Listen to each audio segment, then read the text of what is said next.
As I gazed at the familiar furnishings in my home, tears welled up in my eyes. Glancing at my phone, I noted the date, August 25, 2033, 1428, just 1 month away from humanity's mutation due to a virus. I hurriedly dialed my parents. In my previous life, my soul was trapped after being murdered. I watched my brother torn apart by zombies while seeking revenge for me. Even my parents fell victim to the zombies, deceived by my boyfriend's treachery. I could only watch helplessly as everything unfolded. But this time, everything could still change. Nan Nan? My mother's voice came through the phone, and tears filled my eyes. But now wasn't the time to let emotions flow. I hurriedly said, "Mom, listen carefully. You, Dad, and my brother need to come home immediately. I have something crucial to tell you." "What's happened?" my mother asked. "Mom, just come home first. It's urgent." After hanging up, I checked Weibo but found no mention of zombies, nuclear waste, or apocalypse. The trending topics were still about celebrities and entertainment news. My friends' social media posts reflected a peaceful world. An hour later, my parents and brother returned. I addressed them solemnly, "Mom, Dad, and brother, what I'm about to say may sound unbelievable, but you must trust me. In a month, humans will turn into zombies due to a virus. A single bite is fatal, and there's no vaccine or cure. From now on, we need to stockpile supplies, reinforce our doors, and acquire self-defense tools. We must buy everything we need." Their shocked expressions prompted me to add urgently, "Mom, Dad, please believe me. This is not a joke or madness. You have to trust me." Remembering the gruesome deaths of my family in my previous life, I choked up. My brother, puzzled, looked at me. "What zombies? What virus?" he asked. I briefly explained the pollution caused by Neon Nation in my previous life, leading to biological infections. My parents and brother exchanged astonished glances. "Nan Nan, don't cry. Mom believes you," my mother said, hugging me. The pain of losing loved ones and the fear of impending doom surged within me, but I held back my emotions. My father, after a long silence, said, "If it's true, we need to act quickly. Tomorrow, I'll sell our car for cash to stock up on supplies." Rubbing my tear-filled eyes, I whispered, "Thank you for believing me, Mom and Dad." We gathered to discuss our plan. Time was running out.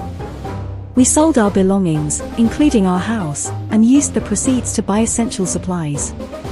Our coastal home had an underground basement, hidden beneath the living room's air conditioning unit. It was spacious enough to store all our provisions. We also owned a small seaside villa farther from the city, which my brother suggested moving to. But I vetoed it. In my previous life, the ocean harbored mutated creatures due to nuclear waste. We couldn't risk being caught between land and sea. As evening approached, we finished our preparations.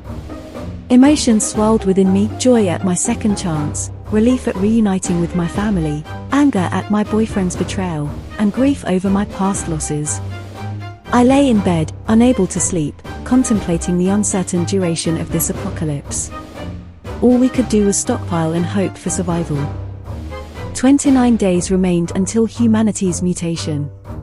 My father sold our sedan and purchased a small cargo truck, which we parked in the underground garage.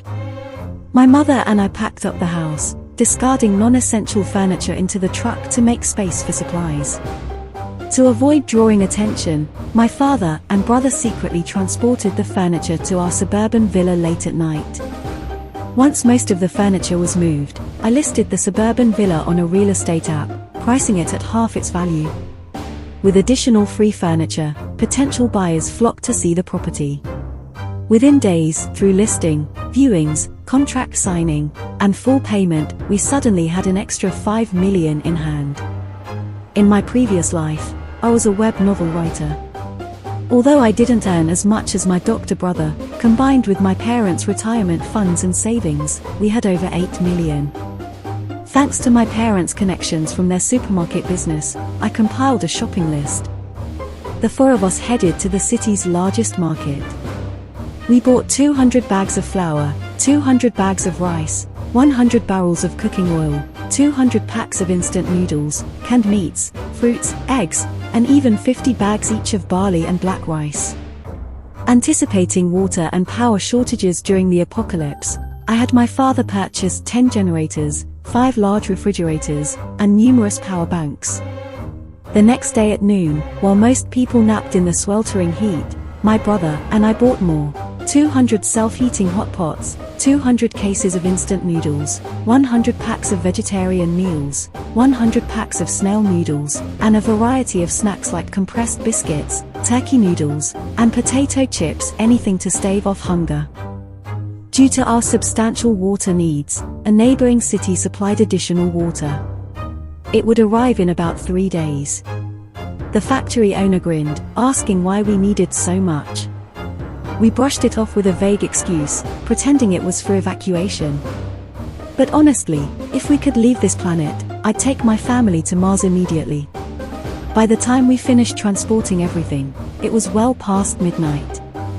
Exhausted, we collapsed on the couch, surrounded by our stockpiled supplies. Our sense of security had multiplied. We gathered to discuss our plan. Time was running out. We sold our belongings, including our house, and used the proceeds to buy essential supplies. Our coastal home had an underground basement, hidden beneath the living room's air conditioning unit. It was spacious enough to store all our provisions. We also owned a small seaside villa farther from the city, which my brother suggested moving to. But I vetoed it. In my previous life, the ocean harbored mutated creatures due to nuclear waste. We couldn't risk being caught between land and sea. As evening approached, we finished our preparations. Emotions swelled within me, joy at my second chance, relief at reuniting with my family, anger at my boyfriend's betrayal, and grief over my past losses. I lay in bed, unable to sleep, contemplating the uncertain duration of this apocalypse. All we could do was stockpile and hope for survival.